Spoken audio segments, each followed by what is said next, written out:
दोस्तों, ये कहानी है एक ऐसे इंसान की जिसने ऐसे भारत में जन्म लिया जहां समाज के उच्च वर्ग के लोग गरीब और दलित वर्ग पर भीषण अत्याचार और शोषण कर रहे थे। लेकिन समाज की इस घृणा, अपमान और तिरस्कार के बावजूद उन्होंने ऐसी शिक्षा हासिल की जिसकी बदौलत वो भारत के संविधान के निर्माता बन गए। दोस्तों, मैं बात कर रहा हूँ डॉक्टर भीमराव अंबेडकर जी की, जिनका जन्म 14 अप्रैल 1891 को मध्य प्रदेश के मऊ गांव में पिता रामजी मालोजी सकपाल और मां भीमाबाई की 14वीं संतान के रूप में हुआ। उनके पिता रामजी ब्रिटिश सेना में मऊ छावनी में एक सैनिक थे। परिवार महार जाति से था, जिसे लोग बेहद ही निचले तबके का मानते थे। उनका परिवार मराठी था, जो महाराष्ट्र के रत्नागिरी जिले में अंबावड़ी गांव से था। सेना में काम करते हुए डॉक्टर अंबेडकर के पिता सूबेदार बन गए और वो हमेशा से अपने बच्चों की शिक्षा पर जोर देते थे। कुछ दिन बाद उनके पिता सेना से रिटायर हो गए और वो परिवार को लेकर सतारा चले गए, जहां कुछ दिन बाद अंबेडकर की माता भीमाबाई का बीमारी के चलते देहांत हो गया। अब अंबेडकर समेत 14 भाई बहनों की देखभाल उनकी चाची ने कठिन परिस्थिति में रहते हुए की। छुआछूत, घृणा और अपनी हीन मानसिकता की वजह से डॉक्टर्स भी अछूतों को बिना छुए ही उनका इलाज करते थे, जिसके कारण अंबेडकर के 14 भाई बहनों में से केवल 3 भाई और 2 बहनें ही बच पाईं। बाकी सभी 8 भाई बहन शोषण के कारण मारे गए। आस पड़ोस में सभी हिंदुओं के बच्चे स्कूल जाते थे, जिन्हें देखकर भीमराव जी भी मन ही मन कुढ़ा करते थे। उन्होंने अपने पिता से जिद की कि उन्हें भी स्कूल जाना है, लेकिन अछूत होने के कारण यहाँ स्कूल में दाखिला मिल पाना आसान नहीं था।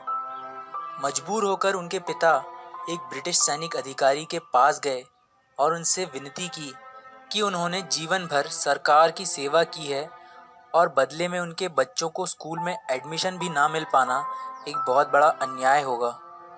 इसके बाद उस अधिकारी ने उनके बच्चों को एक स्कूल में एडमिशन दिलवा दिया।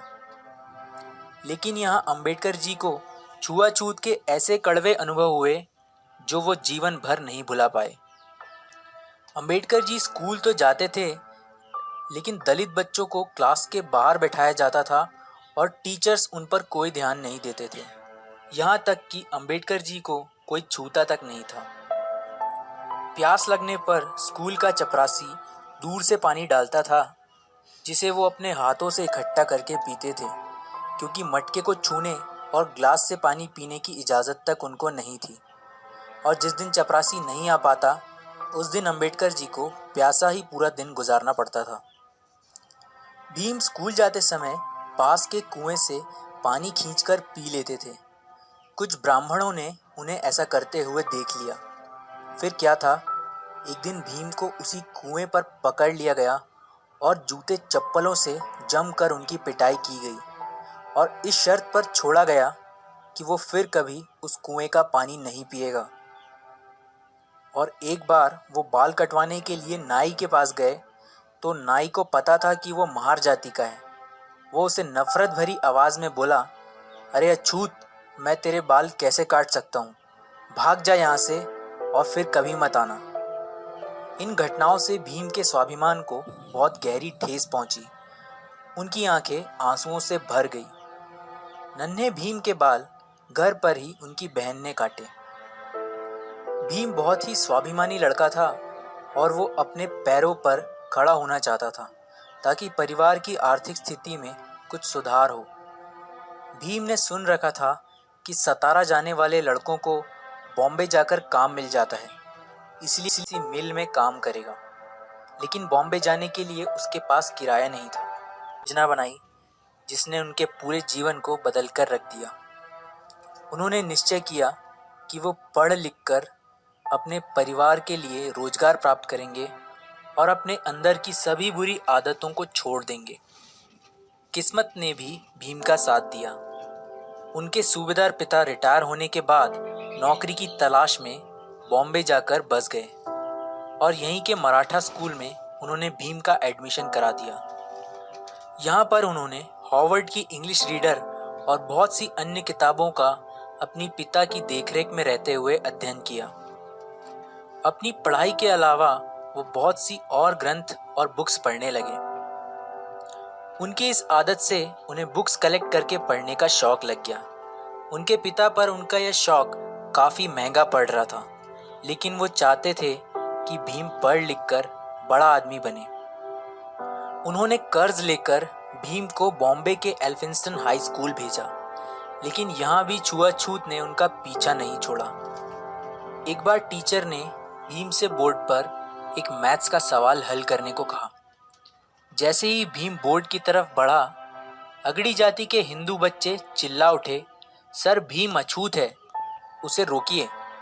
दरअसल बोर्ड के पास उन स्टूडेंट्स के लंच बॉक्स रखे हुए थे जो भीम की परछाई पड़ने से अपवित्र हो सकते थे। इस डर से सभी बच्चों ने अपने डब्बे वहां से फौरन उठा लिए। इन डब्बों की खटर खटर आवाज भीम के कानों से उसके दिल में उतर गई, जिसने उसे पूरी तरह से तोड़ दिया। हालांकि उन्होंने उस प्रश्न को सेकंड्स में हल कर दिया जो कोई नहीं कर पाया था, जिसे देखकर टीचर समेत सभी स्टूडेंट्स भौंचक्के रह गए थे। इसके बाद उन्होंने हाई स्कूल पास किया और 16 वर्ष की उम्र में उनका विवाह 9 वर्ष की रमाबाई के साथ कर दिया गया। कॉलेज की पढ़ाई के लिए उन्होंने एल्फिंस्टन कॉलेज में एडमिशन लिया। पढ़ाई के दौरान भीम की मुलाकात एक टीचर केलुस्कर से हुई, जिन्हें पहली ही मुलाकात में भीम ने बता दिया था कि मैं एक अछूत हूँ, मुझसे कृपया दूर रहें। उनके बेबाक अंदाज और पढ़ाई के प्रति जुनून ने केलुस्कर को बहुत इम्प्रेस कर दिया और वो भीमराव को लेकर बड़ौदा के शिक्षा प्रेमी महाराज संभाजी गायकवाड़ के पास लेकर गए। जब महाराजा बॉम्बे आए हुए थे, वो वहाँ एक सभा कर रहे थे, जहाँ उन्होंने भीमराव से कुछ सवाल किए, जिनका उत्तर भीम ने बहुत अच्छे तरीके से दिया। इसके कुछ वर्ष बाद बड़ौदा के महाराज ने कुछ विद्यार्थियों को कोलंबिया यूनिवर्सिटी अमेरिका भेजने का निर्णय लिया। भीमराव महाराज से मिले और भीम की अंग्रेजी बोलने से वो उनसे बहुत प्रभावित हुए।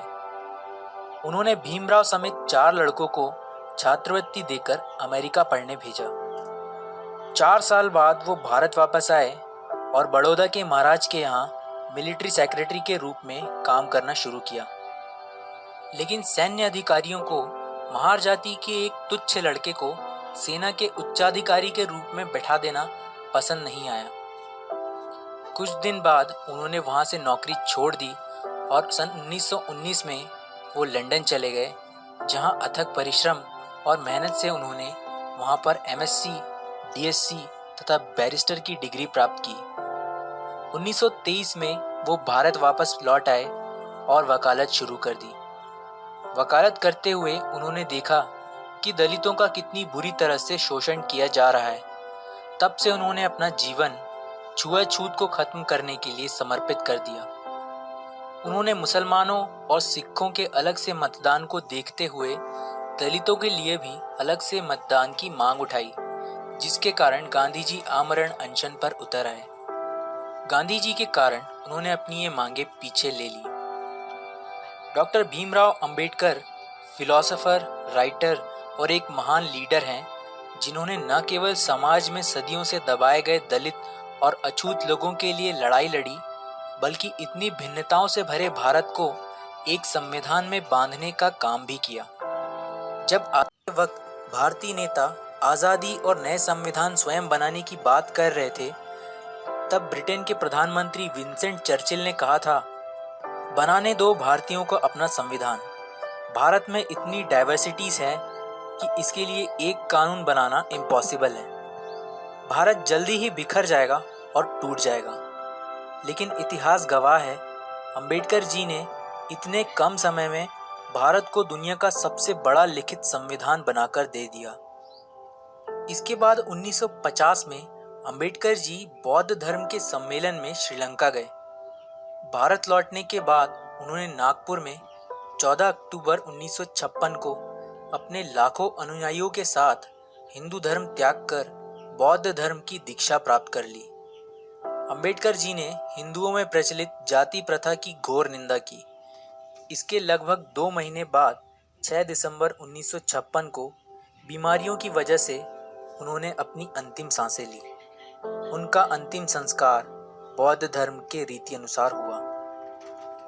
दोस्तों, अंबेडकर जी की मौत के कई वर्षों तक कांग्रेस की सरकार रही, जिसके नेताओं ने जीते जी खुद ही को भारत रत्न तो घोषित कर दिया, लेकिन भारत माँ के असली रतन यानी डॉक्टर अंबेडकर जी को 1988 में वीपी सिंह की सरकार आने पर ही भारत रत्न मिल पाया। डॉक्टर अंबेडकर का कहना है, जीवन लंबा होने की बजाय महान होना चाहिए। मैं ऐसे धर्म को मानता हूँ जो स्वतंत्रता, समानता और भाईचारा सिखाए। दोस्तों, ये वीडियो अंबेडकर जी को समाज और भारत के लिए किए गए कार्यों के लिए समर्पित है।